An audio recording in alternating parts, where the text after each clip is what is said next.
TV रख के पास पागल हुई सास। आजकल वर्मा जी की पत्नी देवकी जी केबल पर रियलिटी शोज देख देख कर बहुत कुछ सीख रही हैं। जैसे आज तो वो सुबह सुबह बेसुरे आलाप ले रही हैं। सारे गामा धा। माँ जी, सारे गामा पा धा नी सा होता है। अरे वो तो सब गाते हैं, ये मेरा स्टाइल है।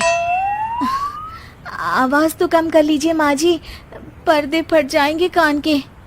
ये कहो कि पर्दों में आग लग जाएगी। देखना, मेरी आवाज सुन के जज आग लगा देगी, आग लगा देगी, तू तो आग लगा देगी, ऐसा बोलेंगे। सरिता वहां से परेशान होकर चली जाती है और सास रियाज जारी रखती है। सारे गाओ, सारे नाचो। तभी बाबूजी दुकान से लौटते हैं। अरे देवकी, क्यों तानसेन बनी हुई है? कान से खून निकालोगी क्या? अरे क्या हुआ, रियाज तो करने दो मुझे। इसको रियाज बोलते हैं? ऐसा लग रहा है जैसे घोड़े हिना रहा है। घोड़े पे बैठ के ही बम्बई जाऊंगी मैं तो, जब जज साहब कहेंगे कि देवकी तुम मुंबई आ रही हो। जज साहब, वो अदालत वाले? अरे नहीं नहीं, बड़े लोग हैं, आप नहीं जानते हैं। ओ मैं तो छोड़ चली अपना ये देश, बम्बई मुझे प्यारा लगे।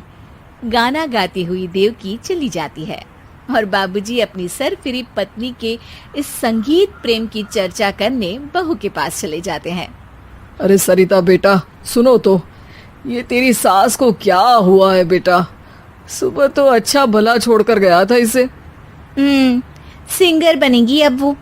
सिंगिंग रियलिटी शो में जाने की सुबह से तैयारियां चल रही हैं इनकी। हाँ, अब तो कोयल के सुर मेंढक छेड़ेगा। हे भगवान, सद्बुद्धि दो इसे। इधर बाबूजी भगवान को कहते हैं और उधर राधा रानी प्रकट हो जाती है, देवकी की मोहल्ले की सबसे पक्की दोस्त। क्यों री देवकी, काहे इतना गला फाड़ रही है? कोई चीखने चिल्लाने का कंपटीशन है क्या?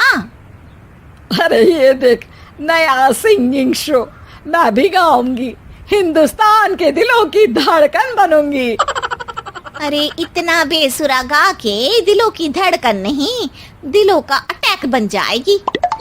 इससे तो अच्छा है कि नाच ही ले। वैसे भी दिन भर मोहल्ले में नाचती तो रहती है तू, कभी इसके घर कभी उसके घर। देवकी को समझ में आ जाता है कि उसका गाना किसी को पसंद नहीं आ रहा। अगले दिन सरिता देखती है कि सास पैरों में घुंघरू बांध के नाच रही है। अरे माँ जी, क्या मंजुलिका बनी हुई है आज आप? अरे नाचने दे बहू, जब तक है जान जाने जहां मैं नाचूंगी। अरे माँ जी, अभी जान निकल जाएगी इतनी जोर से नाचेंगी तो। अरे अरे, क्या कर रही हो? अरे दिख नहीं रहा, डांस कर रही हूँ। अरे जैसी तुम्हारी हरकत है, तुमको तो नागिन डांस करना चाहिए। वो भी करूंगी, भांगड़ा भी करूंगी। देखना, जज मुझे देख के स्टैंडिंग ओवेशन देंगे।